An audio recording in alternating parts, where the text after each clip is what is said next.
All right, now we're back at the Quadra-Touch controller. That was the main power box. This is the Quadra-Touch controller. Once again, the emergency stop is out on the main power box and the switch is on computer.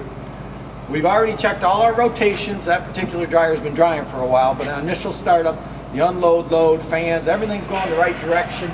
So now we're ready to come into the Quadra-Touch and turn it on. The Quadra-Touch controller, all it requires is a 110 volt outlet and then an Ethernet cable from the dryer. So this can be mounted just about anywhere you want within reason. I think up to 300 feet away.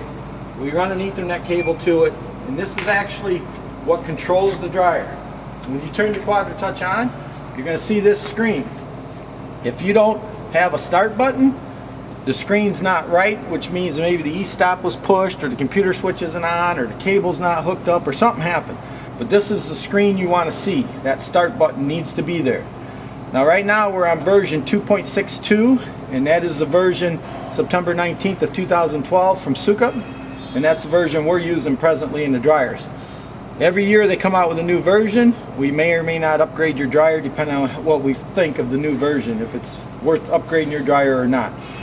Now we're going to hit our start and we're going to go into manual operation.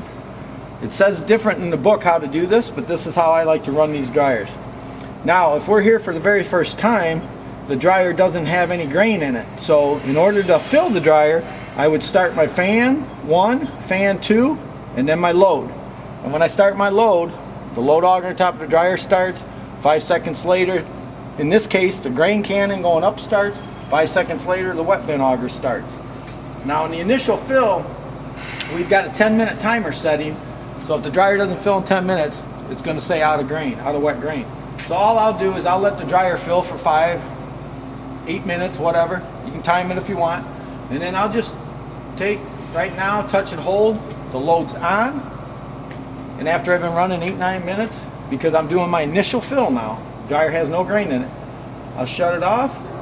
I'll turn it right back on. That'll start my initial timer of out of wet grain again. So that's how I do my initial fill. And if it takes 30 minutes to fill your dryer, this one it took like 20 minutes. If it takes 30 minutes, you might have to do this another time. Off and then back on. Now meanwhile, the fans are running. Always, when you have an empty dryer, always have the fans running when you're moving grain. Keep all the bees wings and foreign material out of the dryer. But in this case, we've already been drying. But we'll kind of simulate an initial dry. So here we go. We'll say our dryer is empty. Turn on fan 1. Open the door. We hear fan 1 turning on. Fan 1 is your bottom fan.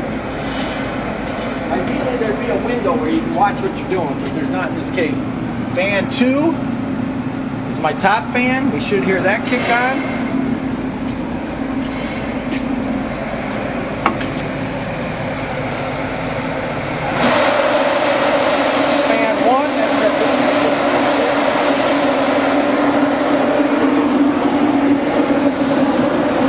Now we're going to load the dryer.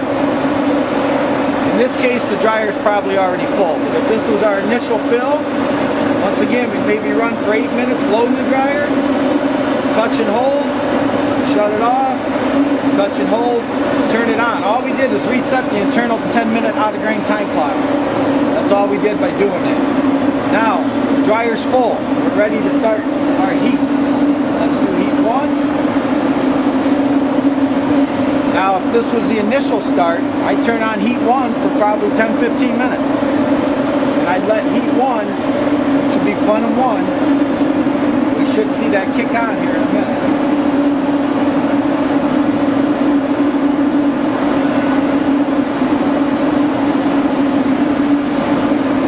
I think I just heard the burner kick on. We should start seeing our temperature start rising. Now we got the bottom burner on. There's no exact science to drying grain. It's a law of averages. So all we need to do when we first start, maybe it's 30% corn, let's turn the bottom burner on for 20 minutes. When we start discharging grain, that bottom third of that dryer where there's no heat is still going to be wet corn. I really particularly don't care. I tell many of my producers, just throw it in the bottom of a bin where there's no corn in there. It'll lay out on the floor. You run the fan the whole time you're filling the bin. you're not going to see it. So I don't believe in filling the dryer with dry corn, going through all that. Just fill it with wet corn, start the bottom burner, let it run 20 minutes. If it's 20% corn, maybe let it run 10 minutes. And then go ahead and start your top heat. And however long you had the bottom burner running for, let the top and bottom run that much longer. Because we're trying to get somewhat dry grain on the bottom of the dryer. So now here in a little bit, we should see our bottom burner temperature start to rise. And right now we're in manual operation. We're just doing everything manually. I can hear the burner kick on. You see my temperature starting to go up. Now right now I've got the bottom burner on and we just turned on the top burner. And that top burner is that whole top module, which is probably 400 or 500 bushels of grain in that top module. We're going to let everything get up to temperature. We haven't unloaded anything yet. The dryer's full. We had the fans running while we filled the dryer. We got our burners running. If it was there again, initial start, I let the bottom one run probably 20 minutes. I turn on the top one and then let them both run another 20 minutes, and then I would start discharging grain. Right now we're going to see what we got our plenum set at. Go into settings, go into plenum temperatures. Our bottom one's set at 140, our top one's set at 200. So that's what it's going to look for. There again, it's 20 degrees out, running LP gas. It might be a situation where we're taxing the system to get up to temperature. We'll see. You can always look at what you're doing by going into, always let your screen come up. Go into tools, system tools, diagnostic, analogs. Right now our bottom gas valve's at 18%, and we're a little above temperature, so I'm sure it's going to back down.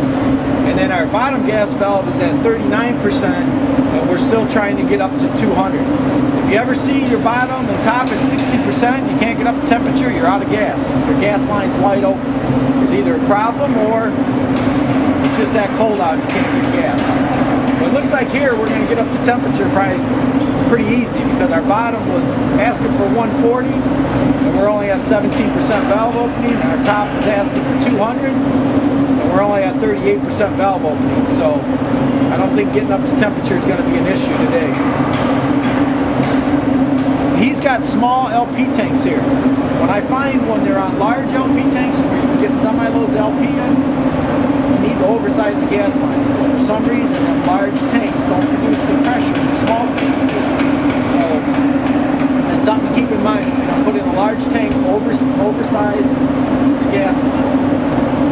But yeah, we're getting, that burner's dropping down and that burner's raising up. So it's doing exactly what we're asking it to do. Once again, to look at that screen you're going to want to go to every now and then. Tools, system diagnostic, analog signals. It's going to tell you everything about your dryer. Voltages, moisture in, moisture out, everything. So, oh, okay. Want to shut that off?